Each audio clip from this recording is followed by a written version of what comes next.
राधा जिनके विषय में प्रबोधानंद सरस्वती, मधुसूदन सरस्वती लिखते हैं, यो ब्रह्म रुद्र शुक नारद भीष्म मुख्य। बहुत बड़ा लिस्ट देते हैं कि यो ब्रह्म, रुद्र, भीष्म, शुकदेव, नारद, बड़े बड़े महाभागवत भगवान श्री कृष्ण को प्राप्त करने के लिए अनंत अनंत काल से बड़ी मेहनत किए और बहुत बहुत मेहनत परिश्रम करने के बाद भगवान श्री कृष्ण को प्राप्त किए। यो ब्रह्म, ब्रह्मा जी 100 साल तक, मनुष्यों के नहीं, ब्रह्मा जी देवताओं के 100 वर्ष तक निरंतर तपस्या किए, निरंतर तप किए, तब जाकर भगवान उनके सामने प्रकट हुए। पितामह भीष्म जीवन भर तक भजन किए, जीवन के अंत में शरशैया पर सोए, अपने जीवन में बड़ा परिश्रम किए, तब जाकर भगवान कृष्ण को प्राप्त कर पाए। सुखदेव जी अपने जीवन पर्यंत भगवत कथा को गाते रहे। नारद मुनि वीणा बजा बजा कर अपना अंगूठा घीस दिए। ये सब आचार्य बहुत बहुत मेहनत करने के बाद भी जिस भगवान श्री कृष्ण को आसानी से प्राप्त नहीं कर सके, परंतु उस भगवान श्री कृष्ण को आसानी से प्राप्त करने की एक भस्म है।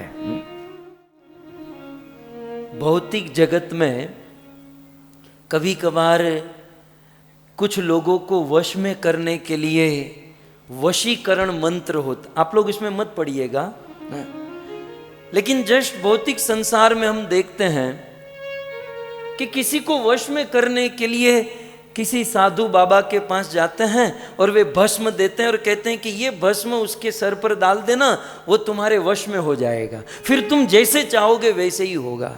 बहुत बहुत मेहनत परिश्रम करने के बाद यदि कोई हमारे वश में नहीं होता तो वो चूर्ण मिलती है, वो भस्म मिलती है जिसे आसानी से किसी को वश में किया जा सकता है। बड़े बड़े ध्यानी, तपस्वी, योगी बड़ी मेहनत करके भी जिस कृष्ण को प्राप्त नहीं कर सकते, उस कृष्ण को प्राप्त करने की भस्म, चूर्ण श्रीमती राधा रानी के चरणों में है। सद्यो वशीकरण चूर्ण, राधा रानी के चरणों में कृष्ण को वश करने की सद्य, तुरंत कृष्ण को वश करने की चूर्ण है, भस्म है। यदि राधा रानी प्रसन्न हो जाए तो कृष्ण आसानी से प्राप्त हो सकते हैं। भक्तों, एक बार नंद बाबा ने नंद भवन में बहुत सुंदर अपना महल बनाया। आज भी हम नंद गांव में जाते ना, बहुत ऊंचा महल है, और घर बनाकर फिर घर का ओपनिंग किया, सारे ब्रजवासियों को बुलाया, पूरा घर दिखाया। बरसाने से श्रीमती राधा रानी, वृषभानु बाबा आए, सब लोग बड़े प्रसन्न हुए, लेकिन राधा प्रसन्न नहीं हुई। श्रीमती राधा रानी रूठ कर बरसाना में अपने घर पर आती है और अपने बाबा को कहती, बाबा बाबा नंद भवन से भी बड़ा भवन मुझे चाहिए, मुझे नंद भवन से, कृष्ण के घर से भी बड़ा घर चाहिए। वृषभानु बाबा ने कहा क्यों?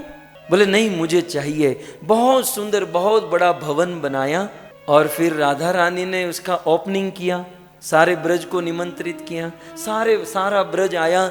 भगवान श्री कृष्ण आए और राधा को बाजू में ले जाकर कहते हैं कि राधे, मैंने तुम्हारे लिए नंद भवन बनाया, तो तुम्हें अलग से यह भवन बनाने की क्या आवश्यकता पड़ गई?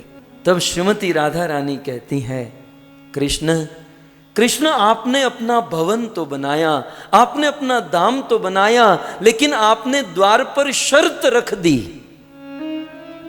क्या शर्त रखी? जो व्यक्ति पूर्ण रूप से काम, क्रोध, लोभ, मोह, मद, माश्चर्य से मुक्त होकर आएगा, उसी को इस भवन में एंट्री मिलेगी। अब कृष्ण इस कलयुग में, कलयुगी जीव किस प्रकार पूर्ण रूप से काम से, क्रोध से, मोह माया से मुक्त हो सकता है? कृष्ण आपके हृदय में दया नहीं है, करुणा नहीं है, कलयुग का जीव बेचारा कैसे इन दोषों से मुक्त हो सके? घर तो आपने बहुत अच्छा बनाया, लेकिन शर्त रख दी कि यह सब मुक्त होकर आओगे तभी एंट्री मिलेगी। राधा रानी कहती हैं मैंने घर बनाया है, यहाँ पर कोई शर्त नहीं, यहाँ राधा और कृष्ण का नाम लेकर जो आएगा उसे एंट्री मिल जाएगी, उसे प्रवेश मिल